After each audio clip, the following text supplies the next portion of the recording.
Eric the Elf. It was Eric the Elf's first day at his new job.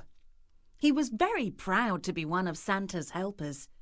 It was all he had ever wanted to be.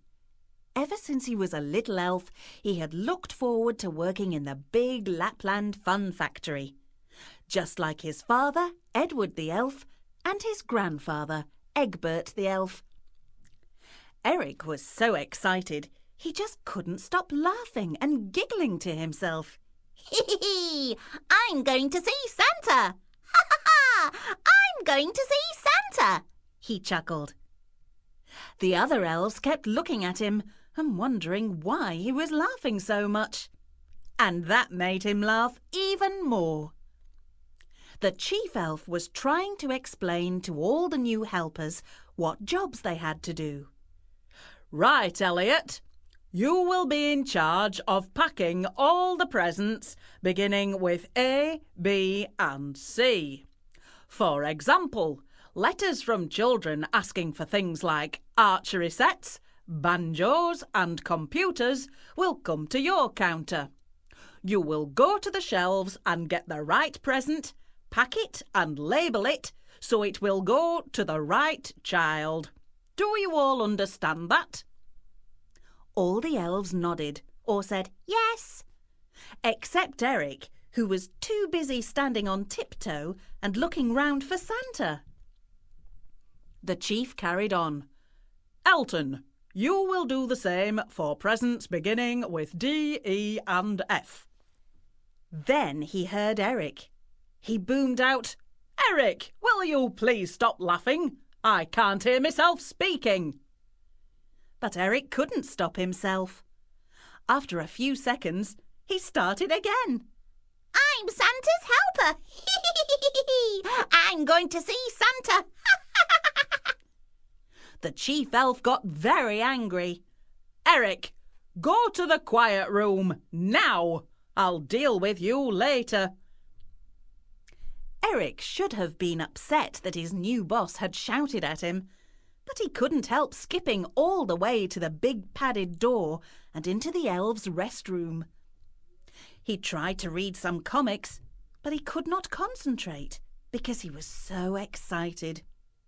He put the television on, but there was nothing he wanted to watch. So he stood at the window, watching all the other elves getting their instructions and going off to whichever part of the stores they had to work. After a while, he started to get worried. There won't be any jobs left for me to do soon, he said to himself, and I'll be sent home.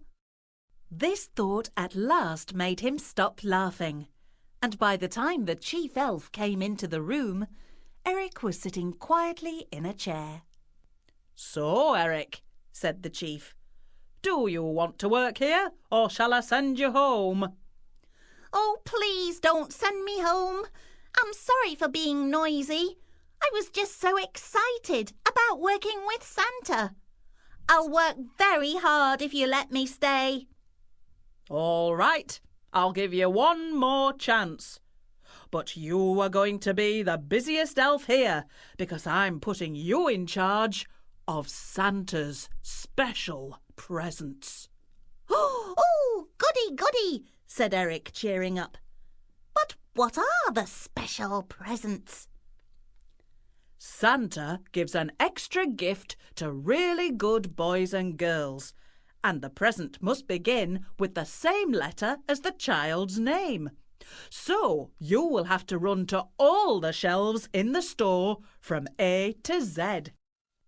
He showed Eric to his counter and watched him for a little while to make sure he was doing it properly. The first child's sack came along the conveyor belt. Eric saw it was for a boy called Stephen. So he ran to the S shelf and got a skateboard. The next one was for a girl called Kirsty. So from the K shelf, he fetched a cuddly koala bear. And that is how it went on all day and all week. Eric got a bike for Bobby, a train for Tyrone, a jigsaw for Jamie, a necklace for Natalie, a locket for Lindsay, a puppet for Petra, a golf set for Gavin, an aquarium for Alex, and a zebra for Zach. He got a few things wrong, like a dolly for David and a cowboy outfit for Carrie, but mostly he got good presents for the children. Eric was kept so busy he didn't have time to laugh. He went home exhausted each night in the week before Christmas, and he never even got a glimpse of his hero, Santa Claus. Then at 5 o'clock on Christmas Eve, all the work was done.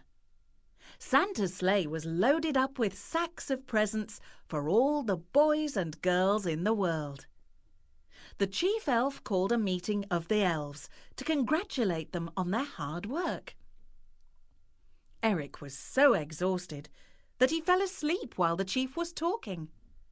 He started snoring very, very loudly, but he was woken up by the chief shouting at him, "Eric, go to the quiet room." This time he didn't skip or laugh or chuckle or giggle. He was far too tired.